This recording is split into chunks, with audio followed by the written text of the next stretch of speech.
Okay, let me get you into the mindset here. The setting is Egypt, the year 1936.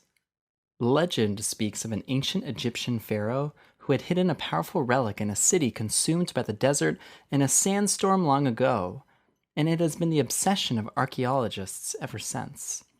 However, one archaeologist professor has finally discovered the whereabouts of the headpiece of the staff aureus. A golden staff, it is said, that can lead one to the exact location of the pharaoh's hidden chamber. I know what you're thinking. It pops right into my head, too. Cue the John Williams! Oh, come on! Can't we just use a little bit of it? Okay, so vancomycin is a glycopeptide antibiotic active only against gram-positive bacteria, such as staph, strep, and enterococcus. And if you look closely, you may be able to spot some ancient Egyptian temples among these ruins. They're purple for gram-positive. One of the most important indications for vancomycin, of course, is in bloodstream infections caused by methicillin-resistant Staph aureus, or MRSA. In previous sketches, MRSA is always associated with a merciless golden staff-wielding pharaoh. Well, we brought him back. He's the guardian of the relic that has fallen into the hands of our courageous and undeniably attractive professor. Also, whenever something has MRSA coverage, we usually include the words "no mercy" somewhere. And here, we'll carve it in the front of the temple from which our professor narrowly makes his escape. Take a look at that temple.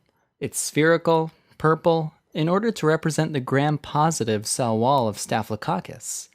And what have we got here? He's clutching onto none other than the legendary golden Staph aureus. And of course, our professor came prepared with a getaway van. That looks pretty roomy. You could probably fit the whole Ark of the Covenant back there. Notice that our intrepid professor is using a whip to attach directly to the temple wall as he swings to safety. This is because vancomycin directly inhibits cell wall synthesis by binding firmly to the D-ala-D-ala terminus of nascent peptidoglycan peptides. And if we look carefully, we can see the D-ala-D-ala hieroglyphs carved into the structure of the temple wall. I know what you're thinking. We've seen this D-ala-D-ala motif before. In our previous sketches that toured the beta-lactam antibiotics, we illustrated how penicillins halted peptidoglycan synthesis in the bacterial cell wall. But instead of directly binding to peptidoglycan, penicillins bind to the PBPs responsible for peptidoglycan synthesis, represented by builders constructing the cell wall.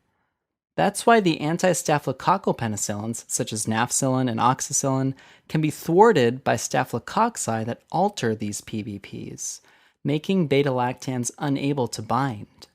We have one of these altered penicillin binding proteins here, represented by one of the MRSA pharaoh's mind-altered minions trying to build the temple wall and trap our professor inside. But these methicillin-resistant staphylococci can alter their PBPs all they want. Vancomycin, like our professor's whip, directly binds to the D-ala-D-ala peptidoglycan structure, inhibiting cell wall synthesis and killing the cell, meaning it's bactericidal. Vancomycin is also resistant to beta-lactamases, those pesky plasmid-encoded guards that were shooting down the penicillins in our previous sketches. And here we have a native guarding the temple, adorned with this ring shape to evoke something encoded by plasmid genes. He shoots darts at the professor, who's desecrating the sacred temple, but, come on, they always miss. Vancomycin is almost always administered IV. And notice that our professor's trusty whip is made of ivy. Vancomycin is widely distributed in the body, including the CSF, during meningeal inflammation. So vancomycin is often combined with ceftriaxone for the empiric treatment of meningitis. This is because of its effectiveness against penicillin-resistant strep pneumo. We'll include a recurring red meningitis mohawk helmet on our Egyptian native whose beta-lactamases usually confer resistance against penicillin treatment, but vancomycin has got you covered. Vancomycin even penetrates into bone to treat MRSA osteomyelitis, so that's why we've included some fish skeletons strewn in the sand. Remember that vancomycin is one of your big gun antibiotics used to treat serious systemic infections, especially in hospitalized and immunocompromised patients who are at higher risk for multi-drug resistant microbe infections. Additionally, patients presenting with hospital-acquired pneumonia may be at higher risk for nosocomial MRSA infection, and vancomycin can be added to their regimen. So remember, the addition of vancomycin or other MRSA coverage may be important in hospital settings. This is represented by this nurse waiting beside our professor's getaway van, and think of her as our professor's partner, Marion, who kind of just appeared in, one other John Carpenter movie and then disappeared? I mean, what happened to her? Anyways, she has lung stains on her uniform as she coughs from the desert sand. This will represent hospital-acquired pneumonia, but that's just one example of nosocomial MRSA infection. Vancomycin is effective against most staphylococcal species, including Staph epidermidis, which forms biofilms on hospital IV lines and on prosthetic devices like heart valves. Looks like our getaway van isn't quite ready yet, because under the van is the inattentive yet reliable repairman from the Staph epidermidis sketchy micro video. Just like in that sketch, he's covered in gunky biofilm, as are the lines and valves he's working on.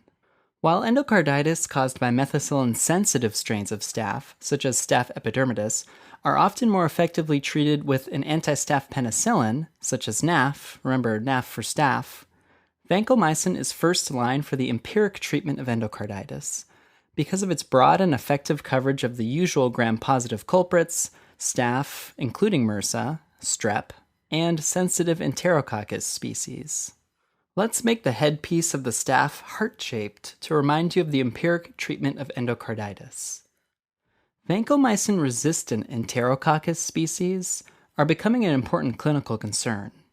Our recurring sketchy symbol for Enterococcus is our purple double bass drum player who's ready to rock, evoking the appearance of this gram-positive Diplococcus. Notice this drumming native is on top of another temple, more like a temple of doom because of its altered peptidoglycan structure. Resistance to vancomycin in enterococci is due to the modification of the D-ala-D-ala binding site on peptidoglycan. The terminal D-alanine is replaced with D-lactate. So, as we can see, our last archaeologist who tried to escape this D-ala-D-lac temple became a permanent addition to that archaeological find, if you know what I mean.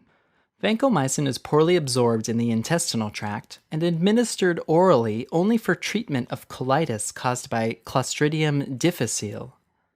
Vancomycin might be used in severe cases or those that don't respond to metronidazole, the usual first-line treatment.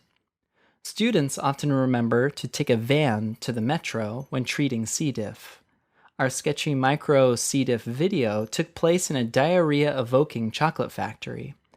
And we're going to keep the diarrhea flowing here in this inappropriately placed and historically inaccurate Mayan temple with chocolate flowing out of a stone mouth. Remember oral vancomycin for C. diff. Alright, let's finish off this sketch with some adverse effects caused by vancomycin, most of which are relatively minor. Among the more common reactions is the so-called red man syndrome, an infusion-related flushing caused by release of histamine. We'll sketch in an ancient Egyptian statue painted red, and histamine-releasing mast cells will be represented here as a beehive hanging from the arm, ready to degranulate its contents at any second. Red man syndrome can be managed by prolonging infusion or treating with antihistamines. Vancomycin is also irritating to tissue, causing thrombophlebitis at the injection site, represented here by blue vines creeping up the leg of the statue. Ototoxicity and nephrotoxicity are rare with vancomycin, but administration with another ototoxic and nephrotoxic agent, such as aminoglycosides, increases this risk. We're going to sketch in a large gong above the statue, ringing out as the natives sound the alarm.